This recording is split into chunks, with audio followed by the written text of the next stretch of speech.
Assalamualaikum warahmatullahi wabarakatuh.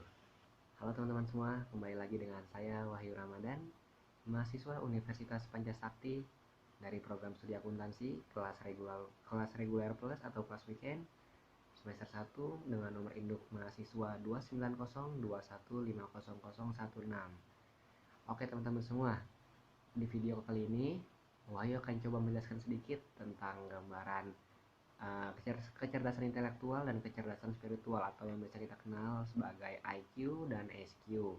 Nah, video kali ini dibuat untuk memenuhi tugas penilaian tengah semester mata kuliah Emotional Intelligence dengan dosen pengampu Bapak Dr. Insinyur Sugeng Prayetno, SE, SHMM.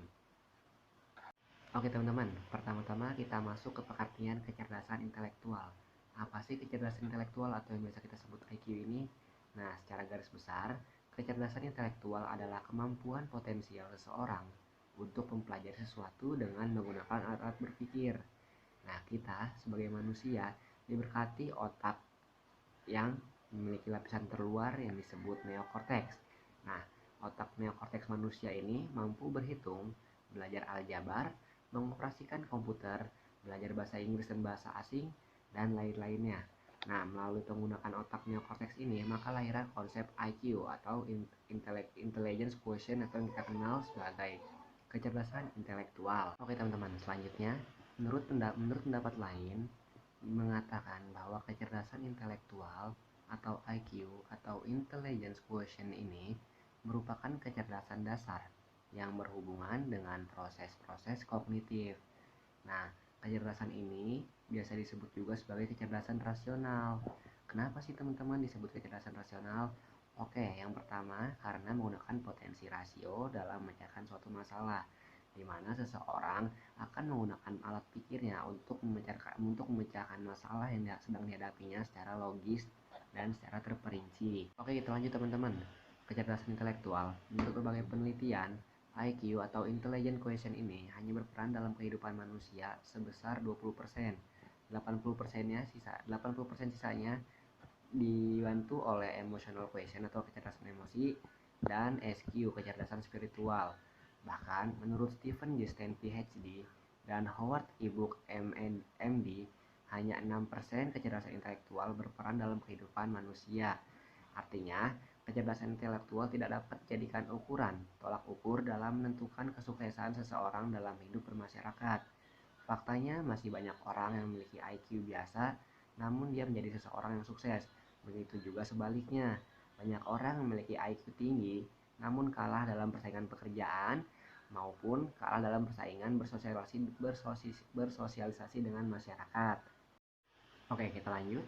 Penilaian kecerdasan intelektual dapat dilakukan melalui tes atau ujian daya ingat, ujian daya nalar, penguasaan kosakata, ketepatan dalam berhitung, dan mudah atau tidaknya dalam menganalisis suatu data. Dengan ujian, maka dapat dilihat tingkat kecerdasan intelektual seseorang. Nah, setiap anak yang dilahirkan ke dunia ini sudah dibekali dengan 1 triliun sel neuron yang terdiri dari 100 miliar sel aktif dan 900 miliar sel pendukung yang semuanya berkumpul di dalam otak. Nah, kecerdasan intelektual atau intelligent quotient ini merupakan aspek psikologis yang dapat mempengaruhi kuantitas dan kualitas seseorang dalam perolehan pembelajaran. Nah, penilaian kecerdasan intelektual ini dapat diukur melalui tes IQ. Misalnya tes IQ dari Binet Simon. Quotient intelligence ini diperoleh dengan membagi usia mental dengan usia kronologis lalu diperkalikan dengan angka 100. Artinya, IQ sama dengan 100 dikali mental age atau usia mental dibagi dengan chronological age atau usia kronologi. Oke teman-teman, kita masuk ke pembahasan selanjutnya. Tadi sudah sempat disinggung bahwa cara menghitung IQ adalah 100 dikali dengan usia mental dibagi dengan usia kronologis. Nah, di pembahasan yang kali ini kita diberikan contoh soal bahwasannya jika Ahmad adalah seorang anak berusia 6 tahun memperoleh skor tes IQ sebesar 8. Nah, kira-kira IQ Ahmad ini berapa? Kita hitung aja pakai rumus yang tadi, yaitu IQ sama dengan 100 dikali usia mental dibagi dengan usia kronologis, di mana usia kronologis adalah usia sesungguhnya, maka kita substitusikan saja IQ sama dengan 100 dikali usia mental. Usia mental di sini adalah 8 dibagi dengan usia kronologis yaitu 6. Maka didapatkan hasil dengan angka 133. Nah, 133 ini adalah IQ dari Ahmad. Maka Ahmad bisa dikategorikan sebagai orang yang gifted. Kenapa gifted? Karena dari kuesioner tes Binon Simon ini itu memiliki beberapa penggolongan. Yang pertama ada genius, itu memiliki perolehan nilai IQ di atas 140. Lalu yang kedua ada gifted. Gifted ini memiliki perolehan angka untuk kecerdasan intelektual lebih dari 130. Seperti Ahmad tadi yang memiliki IQ 133. Lalu yang ketiga ada superior. Nah, superior ini memiliki nilai lebih dari 120. Nah, yang keempat ini ada normal. Nah, kebanyakan manusia memiliki IQ di normal ini, di ambang batas di rata-rata ini, di mana normal ini memperoleh nilai dengan angka 90 hingga 110. Lalu ada debil memperoleh nilai dengan angka 60 hingga 79. Lalu ada imbesil yang memiliki angka 40 hingga 55 untuk kecerdasan intelektual. Lalu yang terakhir ada idiot. Nah, idiot ini memperoleh perolehan nilai di bawah kurang dari 39. Jarang ditemukan manusia yang memiliki IQ kurang dari 39 kecuali memiliki latar belakang permasalahan mental dan lain-lainnya. Oke teman-teman, kita masuk ke poin selanjutnya yaitu fungsi kecerdasan intelektual. Ada apa aja sih fungsi kecerdasan intelektual ini? Oke, pada dasarnya setiap manusia merupakan makhluk yang diberikan akal lebih tinggi dibanding makhluk-makhluk hidup yang lain. Nah, akal tersebut dapat membentuk sebuah kecerdasan yang biasa disebut dengan kecerdasan intelektual. Nah, beberapa fungsi dari kecerdasan intelektual adalah yang pertama, menyimpan informasi bersifat pengetahuan. Yang kedua, mendapatkan pengetahuan-pengetahuan yang baru. Yang ketiga, dapat meningkatkan ilmu pengetahuan. Artinya, yang pengetahuan-pengetahuan yang sudah ada di memori kita itu bisa ditingkatkan lebih lanjut. Oke, kita bahas bahasan selanjutnya, yaitu ada faktor yang mempengaruhi kecerdasan intelektual. Nah, di slide ini ada 5 faktor yang menentukan kecerdasan intelektual. Yang pertama ada faktor pembawaan. Nah, faktor pembawaan ini merupakan faktor bawaan sejak lahir. Artinya, manusia itu tidak selalu beda jauh dengan generasi sebelumnya. Yang kedua, ada faktor minat dan pembawaan yang khas, di mana minat dan pembawaan yang khas ini mengarahkan perbuatan kepada suatu tujuan dan merupakan dorongan bagi perbuatan itu.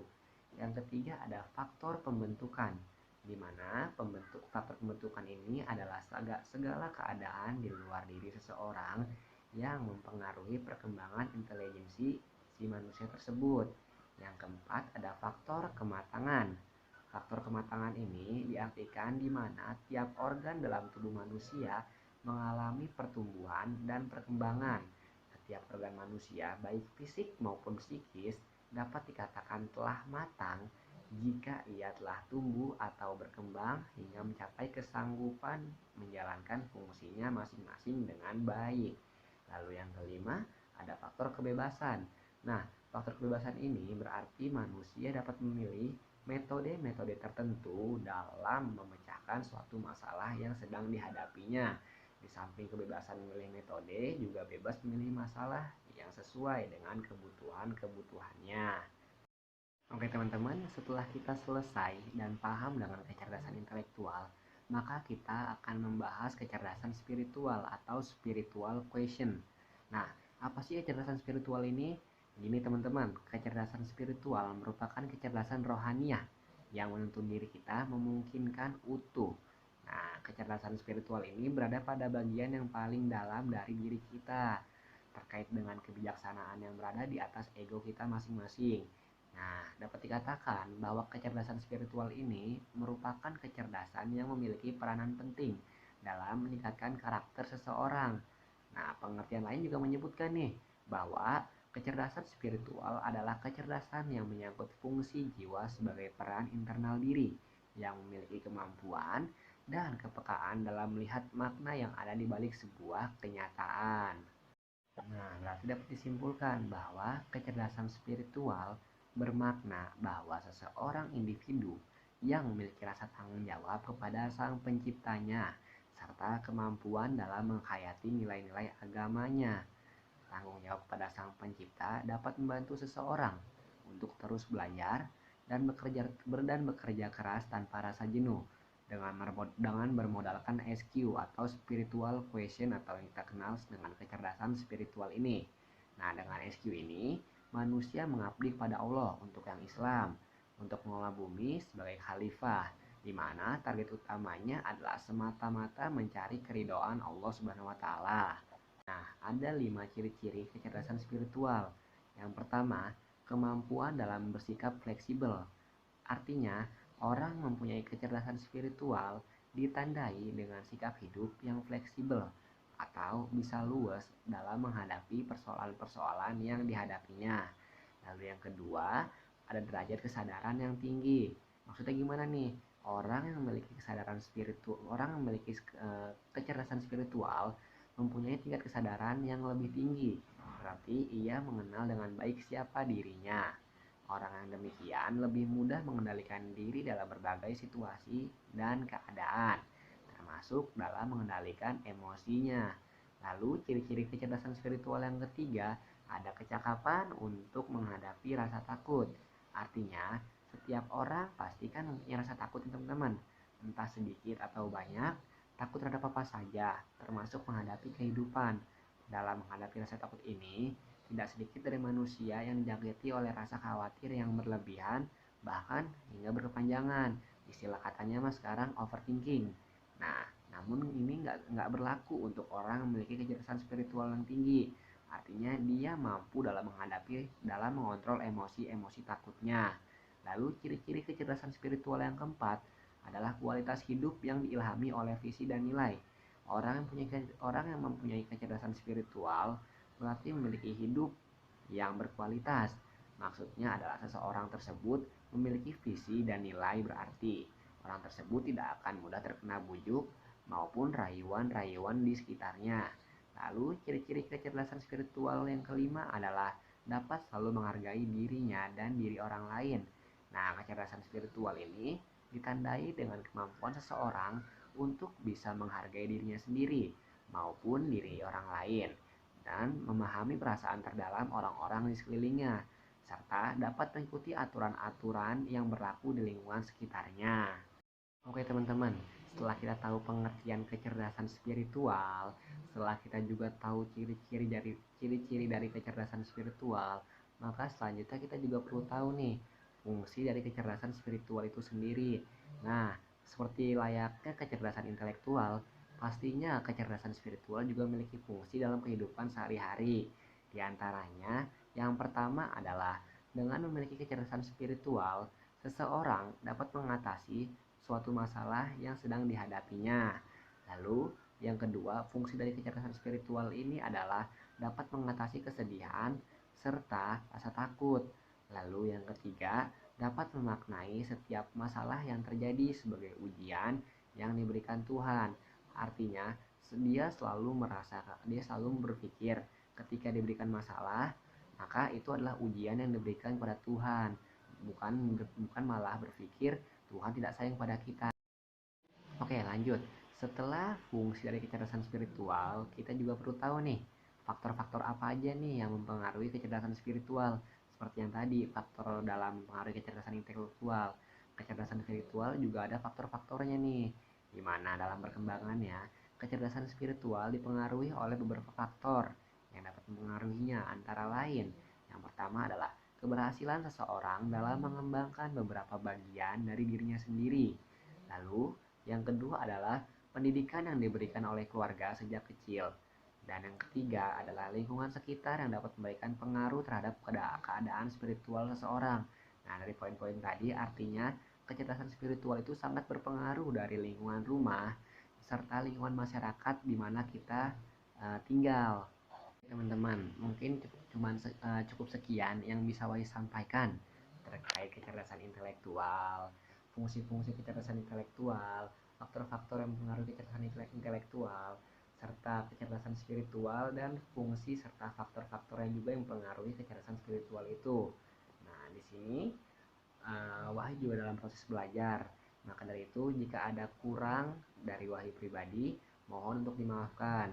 Dan Wahyu juga menerima kritik dan saran dari teman-teman semua serta Bapak dosen pengampu yang bersifat membangun.